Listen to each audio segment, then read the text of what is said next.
Halo semua, Bareng Clipper lagi di sini. Terima kasih buat kalian yang sudah subrek atau sekedar mampir di channel ini. Sebuah channel yang akan terus berusaha memberikan hiburan lewat penjelasan film-film yang kadang-kadang ceritanya di luar nalar. Seperti di video kali ini, Clipper akan ngasih tip dan review sebuah film yang berjudul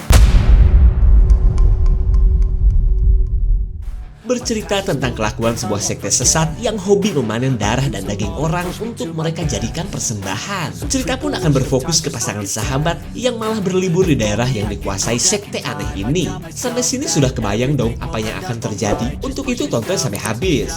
Subrek dan kasih tahu teman-teman kalian.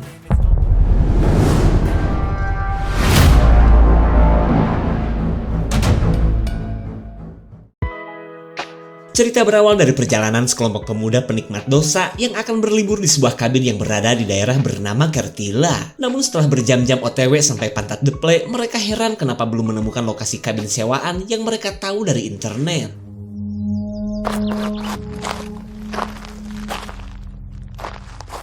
Dengan menggunakan peta gundul, mereka mencoba menebak-nebak arah jalan ke daerah Kertila. Tak lama kemudian, konvoi mobil jenazah membuat mereka berpikir liar dan menyangka adanya orang yang tewas berjamaah. Se on elämää. Mut itse asiassa tonne samaan suuntaan. Dirasa menemukan jalur yang benar, mereka akhirnya melanjutkan perjalanan. Sekalipun salah ya gak apa-apa, asal jangan nyasar ke Somalia. Ota vähän juotavaa. En mä. Perillä. Sä et kerkeä juoda meitä muita. Mereka merasa senang karena sudah berada di jalan yang benar, hingga mereka tinggal mencari lokasi kabin untuk berpesta yang tentunya berhiaskan dosa. Hampir saja mereka menabrak seseorang yang memakai setelan aneh, entah psikopat, entah jurik jarian. Yang pasti orang itu begitu cepat masuk ke dalam hutan. Tony yang lagi mabuk berniat untuk memarahi orang yang baru saja mengganggu perjalanannya. Onko siellä ketään? Mene nyt kattoo, että sillä on kaikki ok. Joo, mä menen.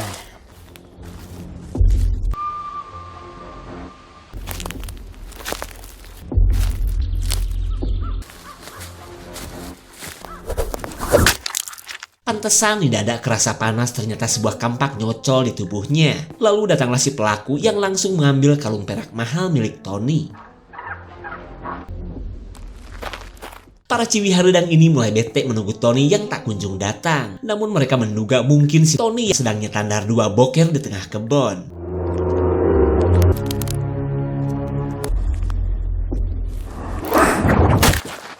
Mereka langsung bersembunyi setelah melihat kelakuan orang berkostum yang ternyata lebih dari satu orang. Mereka pun kini bersiap untuk menghabisi orang-orang yang mereka anggap tidak berguna.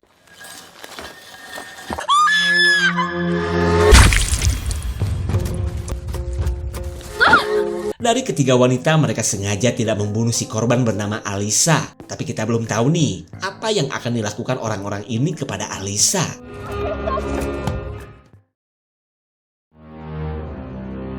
Hutan di Kertila ternyata sudah lama menjadi tempat menghilangnya orang-orang, di mana kesemua korban adalah para pendatang yang biasanya sedang melewati hutan tersebut. Dan menurut info yang beredar, keberadaan sekte sesatlah yang diduga sebagai pelaku dari maraknya kasus penculikan ini. Usut punya usut, mereka juga melakukan perkawinan sedarah untuk memperbesar komunitasnya. Dan karena alasan itulah sebagian besar anggota sekte memiliki wajah aneh dan berperilaku sengklek.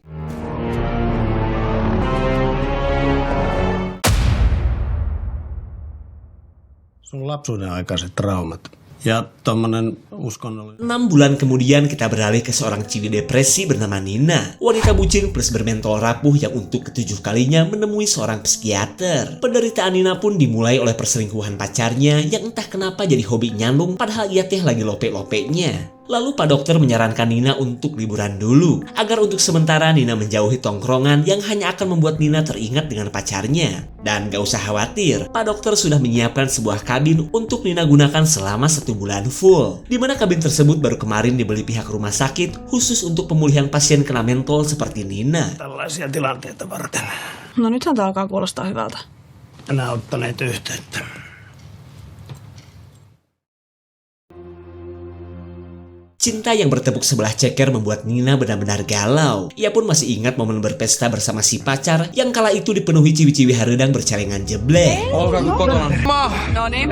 Tervetuloa!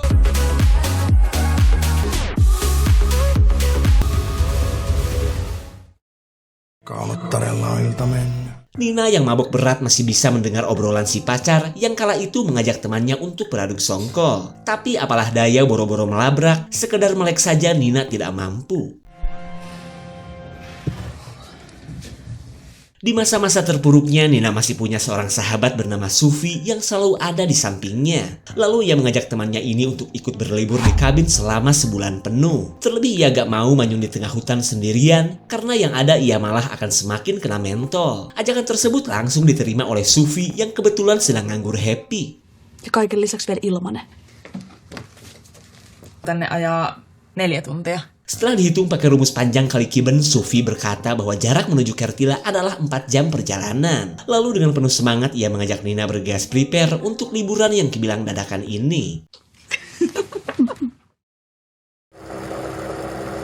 Di keesokan harinya mereka ngisi full pertalit daripada kehabisan bensin di jalanan hutan seperti di film-film. Dan inilah liburan panjang Nina yang tidak akan pernah ia lupakan seumur hidup. Our hearts beat to the city streets. We began to feel the Nyt pitäisi fire. olla oikea suunta. No paro! Ainakin me ollaan oikeassa suunnassa. Mereka bisa dengan mudah tiba di Kertila yang punya patung selamat datang paling realistis. Nina pun terlihat bingung itu teh patung atau cosplay berhala. Niin kun tuolla sulla on joku lapsi tiellä. Sebelum menuju kabin, mereka singgah di sebuah minimarket untuk mencari tahu di mana lokasi kabin. Tak lama kemudian, mereka dikagetkan oleh kedatangan Pak Polisi yang dijadikan kesempatan oleh Nina untuk menanyakan lokasi kabin. Tapi daripada menjawab, Pak Polisi malah memilih pergi setelah melihat gambar kabin. Minne pitää mennä?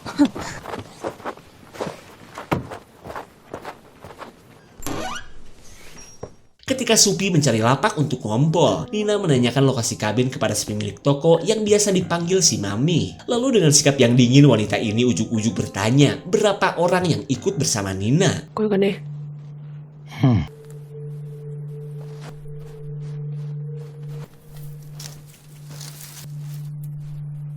Nina disuruh membeli peta daerah Kertila oleh si Mami. Alasannya sih agar tahu jalan menuju kabin. Tak lupa juga Nina membeli keripik babi untuk menemani perjalanannya. Sormuskävisvaihdos. Nina menolak saat si Mami meminta cincin untuk membayar barang belanjaannya. Bahkan ketika Nina ngasih duit 100, nih emak-emak malah berkata bahwa ia tidak punya uang kembalian. Keadaan ini membuat Nina akhirnya mengambil minuman sebagai pengganti uang kembalian. Ei helvetti. Nina kapok belanja di tempat si Mami meskipun satu-satunya toko di daerah ini. Tak lama kemudian mereka dikagetkan oleh kelakuan pria sengklek yang sedang main kuda lumping.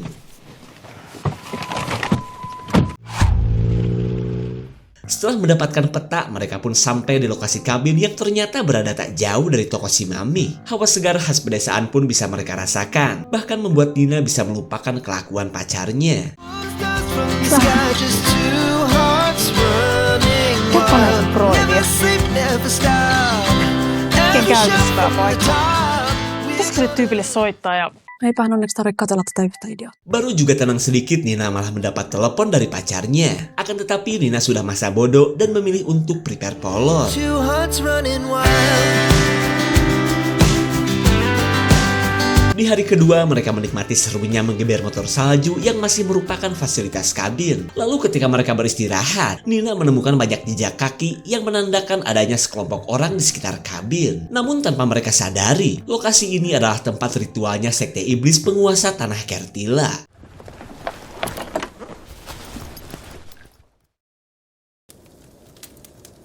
Nina dihubungi sang kakak yang katanya sudah kangen, padahal baru 2 hari Nina berada di kabin. Lalu di tengah obrolan mereka, wanita bernama Mina ini melihat sebuah penampakan di belakang Nina. Karena Nina tidak sempat melihat, ia meminta kakaknya untuk jangan khawatir. Karena setelah 2 hari di sini, Nina tidak pernah melihat adanya orang di sekitar kabin.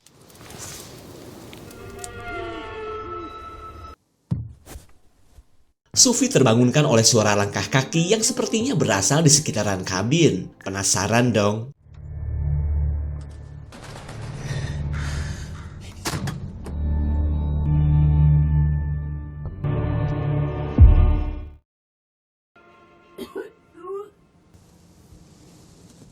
Kali ini Sufi terbangunkan oleh suara uwe-uwe Nina yang sedang muntah. Hingga Sufi menduga jika sahabatnya ini sedang hamil. Nina jadi takut jika sampai dirinya benar-benar sedang mengandung. Padahal ia teh baru sekali aduk songkol dengan pacarnya, itu pun sambil rebahan dan cuma semenit pula. Lalu daripada kefikiran, Sufi menyarankan agar mereka membeli test pack ke toko si Mami. Setibanya di depan toko, Nina yang sudah muak dengan si Mami meminta Sufi untuk membelikannya test pack. Hingga Sufi yang mengemban tugas memalukan ini memberanikan diri untuk menemui si Mami yang turut menjual laba-laba lepet menjelang kadaluarsa. Testiä. Mun kaverit. Si Mami langsung bertingkah layaknya emak-emak doyan gibah saat mendengar Sufi butuh test pack. Bahkan ia lanjut nyinyirin Nina yang sudah pasti sedang mengandung anak jadah. Tikulle kusen. Kesal dengan pelayanan si Mami, Sufi balik nyinyirin perilaku warga Kertila yang aneh dan cenderung on semua. Ia pun gak kebayang harus tinggal selama sebulan di lingkungan yang menjijikan seperti ini. Ulos! Huorat! Singkat cerita, Nina masuk ke WC umum untuk mencari jawaban apakah ia teh benar-benar hamil.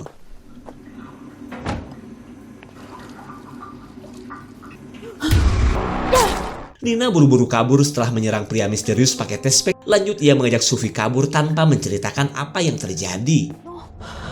No en. No ei kerro tehdä mitään, mutta en halunnut laskea tuun. Nina yakin pria misterius tadi berniat untuk memperkaosnya. Cuma ia tidak mau mereka melapor polisi, mengingat pria itu langsung ambruk setelah ia colok telinganya.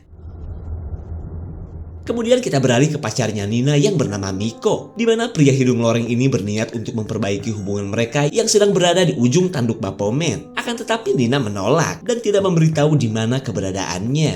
Moikka. Hoida poika loppuilta.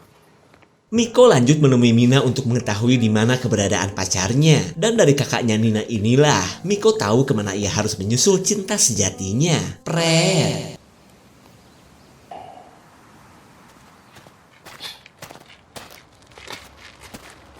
Singkat cerita, Miko mengajak selingkuhannya menemui Nina untuk menjelaskan bahwa kejadian di malam itu mereka tidak adu songko dan hanya beradu paruh sampai subuh.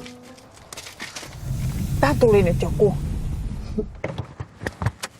Ya elah, belum juga sampai kabin, ban mobil Supi malah bocor. Dimana semua itu akibat senjata aneh yang entah punya siapa. Kejadian ini pun membuat mereka akhirnya terpaksa melanjutkan perjalanan menuju kabin dengan berjalan Siellä kaki. muutenkin on ihan viimeisiä. Kemudian kita beralih ke pimpinan sekte bernama Ursula yang sedang mencari saudaranya yang dari tadi tidak kelihatan. Lalu sebagai tetua sekte, si Mami menyuruh Ursula pergi ke WC mengingat sejak kemarin saudaranya Ursula itu sedang mencret dan bolak-balik ke WC pula. Saan kaupan kiinni, ala pain. Kematian anggota sekte membuat Ursula dan si Mami menganggap ini perbuatan Nina, hingga mereka pun tidak akan tinggal diam dan akan secepatnya menuntut balas. Mikä se on? Saat mereka tiba di kabin, kita beralih dulu ke markas sekte sesat yang akan melakukan ritual. Sebuah upacara persembahan untuk junjungan mereka yang biasa disebut Krati. Lalu tiba saatnya Ursula memanen darah si korban bernama Alisa yang kita lihat di awal film tadi.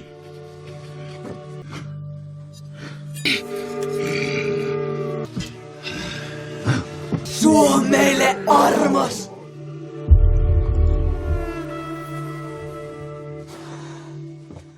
Mereka auto kaget melihat kabin yang sudah pasti dimasuki seseorang. Ditambah lagi si pelaku telah mengambil HP Sufi plus casan desktop milik Nina. Keadaan ini membuat mereka bingung. Mau kabur pakai motor salju, bensinnya gak bakal cukup sampai di jalan utama.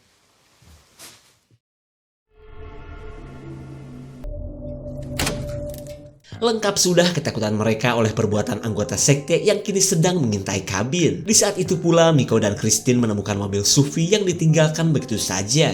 Onkohan niin bensa loppu?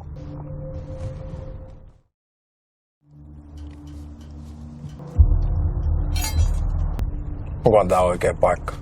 Miko menyuruh Christine menunggu sementara ia akan mengecek kabin yang entah kenapa gelap gulita. Terlebih ia khawatir Nina bakalan tantrum jika melihat Christine tanpa mendengarkan penjelasan dulu dari Miko. Yhtään kauempaa kuin pakko.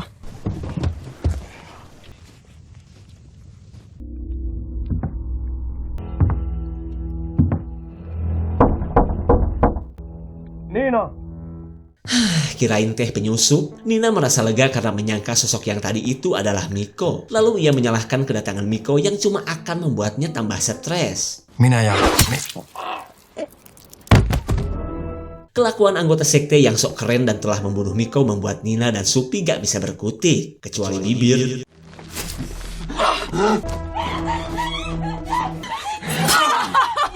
Setelah melukai Nina, Ursula akan memberi stempel sekte kepada Sufi sebelum ia persembahkan ke junjungannya. Tapi sebelum itu ia memanjatkan doa kepada sang berhala yang selama ini Ursula sembah. Äläkä sieltä nouse, uhrataan!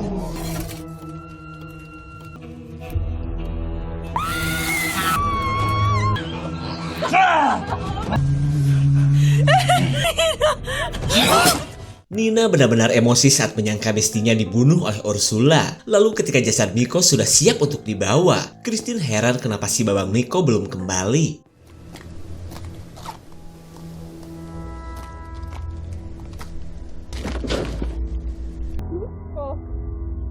Keberadaan Christine akhirnya diketahui para sekte mania yang langsung berusaha untuk menghabisinya. Akan tetapi Christine terbilang jago dan tahu betul di mana kelemahan seorang pria.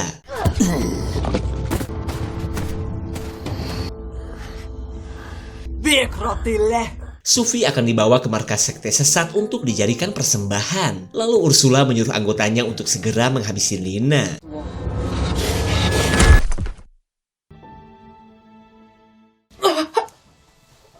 Nina yang rupanya masih hidup bisa mendengar kedatangan seseorang yang ternyata adalah Christine. Lalu Nina menceritakan apa yang terjadi, terutama ngomongin kematian Miko yang sudah mereka ketahui bersama. Dan untuk sementara Nina dan Christine melupakan dulu kisah cinta mereka yang rumit, mending beristirahat dulu di dalam kabin. Namun tanpa mereka sadari, Sufi kini sedang dipersiapkan untuk dipanen cairan merahnya. Kasih Allah.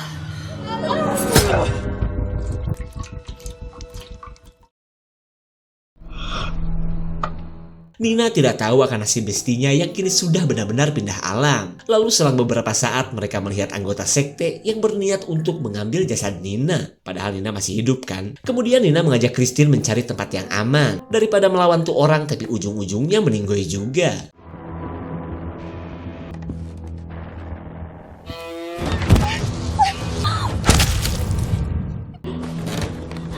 Semua kengerian ini membuat batin Nina benar-benar terguncang. Namun kematian Christine membuat para anggota sekte menyangka bahwa mereka telah menghabisi Nina.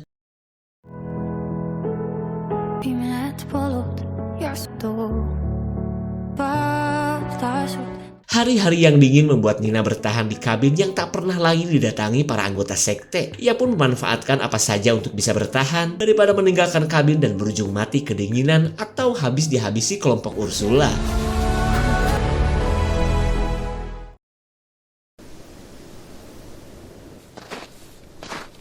Nina yang sudah terupgrade oleh kepedihan bertekad untuk membeban habis komplotan sekte sesat. Terlebih ia gak mau menghabiskan sisa hidupnya di tempat ini.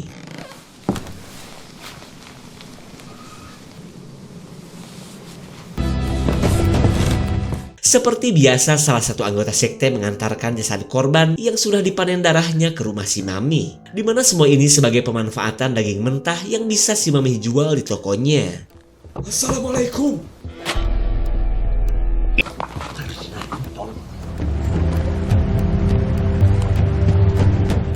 Dengan bergaya tentara yang gak pernah daftar, Nina kini bersiap untuk melawan Ursula dan antek-anteknya. Tak lama kemudian ia melihat sebuah pemukiman yang sepertinya adalah markas sekte sesat. Hingga ketika malam datang, Nina berhasil menyelinap dan menemukan lawan pertamanya.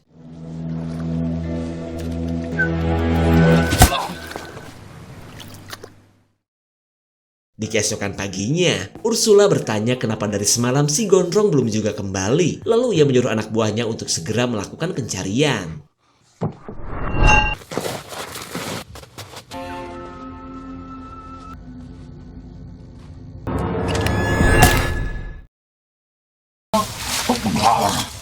Dengan menggunakan uap panas, Nina memberikan pelayanan bertemakan psikopat. Tak lupa juga ia akan ngeramasin belalai pria ini sebagai balasan atas apa yang telah menimpa Sufi.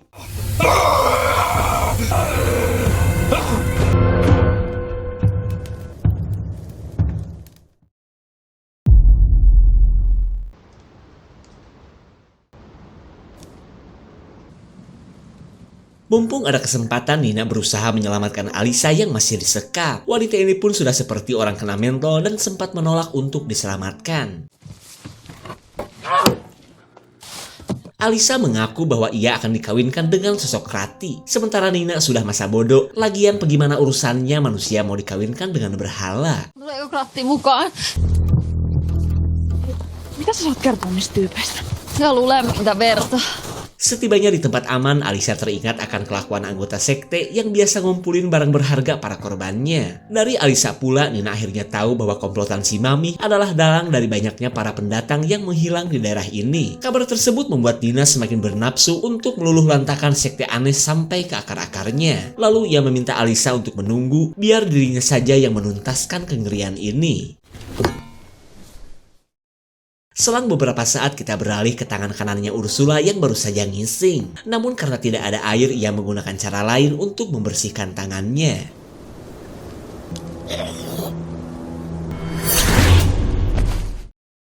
Nina yang tadinya wanita rapuh kini sudah seperti seorang psikopat. Bahkan ia ingin para anggota sekte menderita dulu sebelum mereka meninggoy. Ai anteeksi.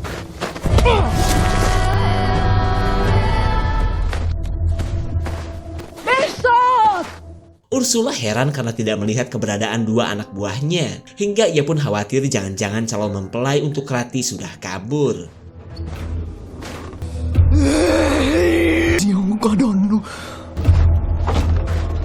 Ursula gercep mencari Alisa sebelum Tuhannya tantrum dan menurunkan bencana karena gagal kawin. Ursula pun mencari ke arah gudang, tempat di mana Alisa disembunyikan oleh Nina.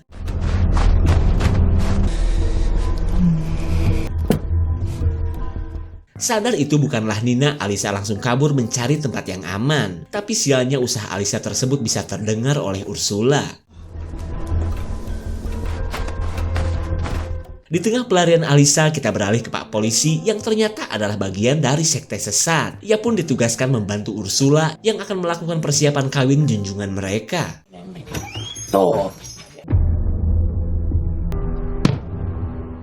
Sambil nakolan tam-tam, Ursula bingung karena apalah arti kawin jika tidak ada mempelai wanita. Maka dari itulah ia minta tolong ke Tuhannya agar menjadikan dirinya Wonder Woman yang bisa mengatasi semua kekacauan ini.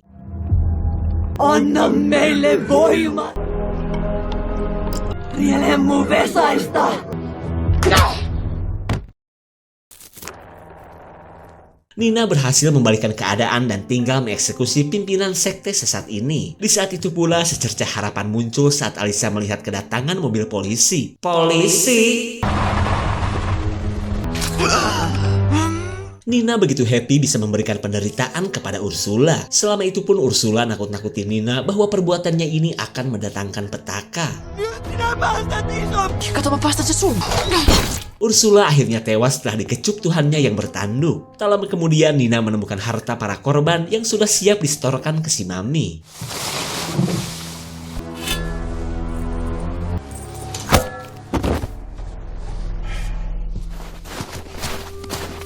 Pak Pol laporan ke si Mami bahwa ia sudah menangkap Nina dan Alisa yang sudah ia simpan di bagasi. Cuma ia tidak sadar Nina sudah menjadi sosok strong woman yang tahan bantingan sekop. Pojat tulee tuolta mettästä kohta.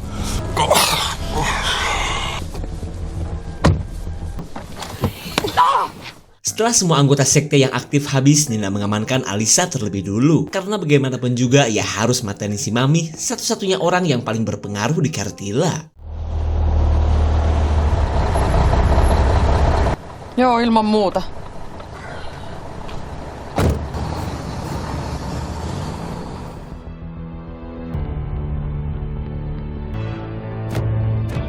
Perjuangan Nina yang sebenarnya sedang hamil memang terbilang epik, mengingat dulunya ia hanyalah wanita yang lemah. Di sisi lain, si Mami sedang stres setelah mengetahui semuanya dari sang cucu yang merupakan CCTV-nya kota Kartila. Lalu bocah dajal ini menyuruh si Mami untuk bersiap karena cepat atau lambat Nina pasti akan mendatanginya.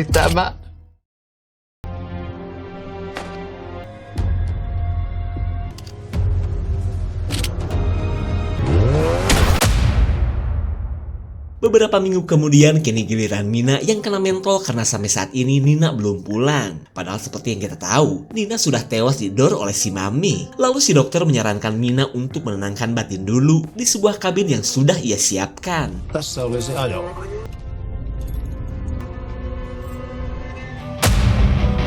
Don't wanna sleep in. Sejak awal Nina memang sudah menjadi incaran para anggota sekte sesat yang memang tersebar di mana-mana, termasuk si dokter. Bahkan selain menculik para pendatang, si Mami menugaskan si dokter untuk berkontribusi dengan menjadikan para pasiennya sebagai tumbal dari kepercayaan sesat. Cuma ya mau gimana lagi, meskipun perjuangan Nina sudah maksimal, ia belum mampu melenyapkan sekte sesat. Bahkan si Mami bisa tetap eksis menjual onderdil manusia kepada para anggota sekte dan mulungin harta benda para korban.